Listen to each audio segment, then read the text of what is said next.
Para suster, para frater, bruder, Bapak Ibu, saudara-saudari, Kakak Kumbah Putri, marilah sebelum kita membaca serta merenungkan sabda Tuhan hari ini, kita mengawalinya dengan berdoa malaikat Tuhan.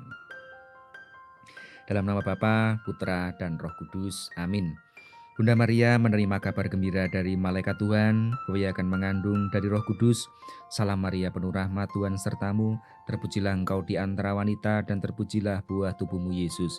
Santa Maria Bunda Allah, doakanlah kami yang berdosa ini sekarang dan pada waktu kami mati. Amin.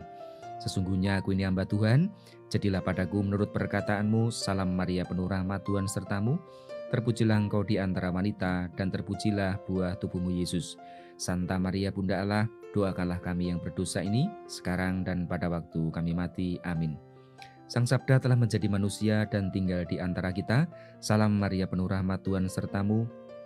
Terpujilah engkau di antara wanita dan terpujilah buah tubuhmu Yesus.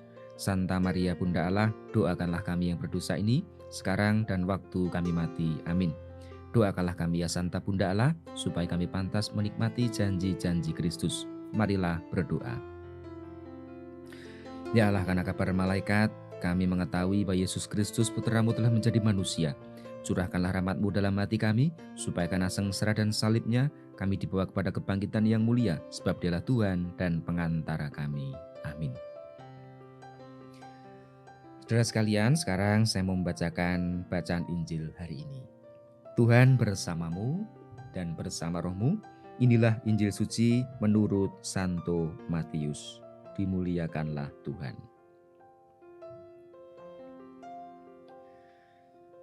Dengarkanlah suatu perumpamaan yang lain.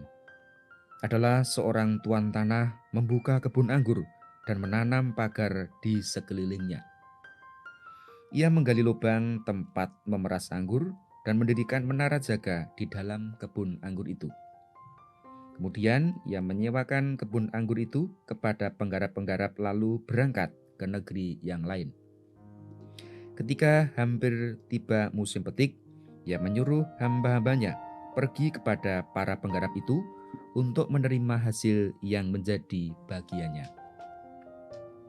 Tetapi para penggarap itu menangkap hamba-hambanya itu, mereka memukul yang seorang, membunuh yang lain, dan melempari yang lain pula dengan batu. Kemudian tuan itu menyuruh pula hamba-hamba yang lain, lebih banyak daripada yang semula. Tetapi mereka pun diperlakukan sama seperti kawan-kawan mereka. Akhirnya ia menyuruh anaknya kepada mereka, katanya, "Anakku akan mereka segani." Tetapi ketika para penggarap itu melihat anaknya itu, mereka berkata seorang kepada yang lain, "Ia adalah ahli waris, mari kita bunuh dia, supaya warisannya menjadi milik kita." Mereka menangkap anak itu dan melemparkannya keluar kebun anggur itu lalu membunuhnya. Maka apabila tuan kebun anggur itu datang, apakah yang akan dilakukannya terhadap para penggarap-penggarap itu?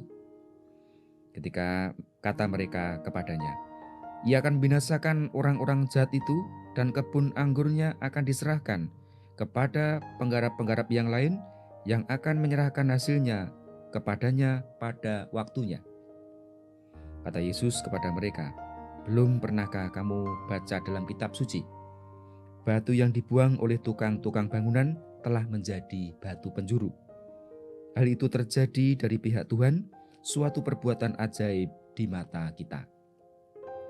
Sebab itu, aku berkata kepadamu, bahwa kerajaan Allah akan diambil daripadamu dan akan diberikan kepada suatu bangsa yang akan menghasilkan buah kerajaan itu." Ketika imam-imam kepala dan orang-orang Farisi mendengar perumpamaan-perumpamaan Yesus, mereka mengerti bahwa merekalah yang dimaksudkannya. Dan mereka berusaha menangkap dia, tetapi mereka takut kepada orang banyak karena orang banyak itu menganggap dia sebagai nabi. Demikianlah sabda Tuhan. Terpujilah Kristus. Para suster, bruder, Bapak Ibu, saudara sekalian, saya mengajak kita semua, mengajak Anda sekalian merenungkan apa yang sampaikan Tuhan Yesus dalam Injil tadi. Sebab aku berkata kepadamu bahwa kerajaan Allah akan diambil daripadamu dan akan diberikan kepada suatu bangsa yang akan menghasilkan buah kerajaan itu. Saudara sekalian, kita mesti tahu ya bahwa sabda Tuhan ini tadi ditujukan kepada para ahli Taurat ya, dan juga orang-orang Farisi. Ya, mengapa mereka diberikan pesan seperti ini? Karena mereka itu adalah orang-orang yang menolak Mesias. Mereka dengan segala pengetahuannya, dengan segala kehebatannya menolak Mesias. Maka Tuhan Yesus berkata bahwa kesempatan itu tidak akan terulang, tidak akan diberikan lagi, dan akan diberikan kepada bangsa lain yang akan menerima Yesus sebagai Mesias. Saudara sekalian, sabda hari ini juga membawa pesan kepada kita bahwa seringkali pengetahuan akal budi kita ini seringkali membuat kita tidak bisa terbuka akan karya Tuhan. Sehingga seringkali kita menutup karya Tuhan dengan pengetahuan kita sendiri. Sehingga akhirnya Tuhan pun juga sulit untuk berkarya di dalam hidup kita. Lalu yang kedua, kita juga diingatkan bahwa kita semua melalui sakramen baptis sudah diangkat menjadi anak-anak Allah. Status kita berubah, yakni menjadi anak-anak Allah. Maka kita diingatkan jangan menyia-nyiakan kesempatan atau status sebagai anak-anak Allah. Marilah kita hidup sesuai dengan identitas kita sebagai anak-anak Allah. Kalau kita menyia-nyiakan, ya nanti seperti dalam Injil tadi, Tuhan Yesus pasti akan menegur kita. Ya, lalu maka dalam masa Prapaskah ini kita diajak untuk melakukan aksi mati raga, berpuasa, melakukan tindakan amal kasih, olah rohani, supaya kita semakin meyakini dan semakin murni, semakin bisa memurnikan identitas kita sebagai anak-anak Allah. Marilah kita hidup sesuai dengan status kita sebagai anak-anak Allah, sebagai putra-putri Bapa.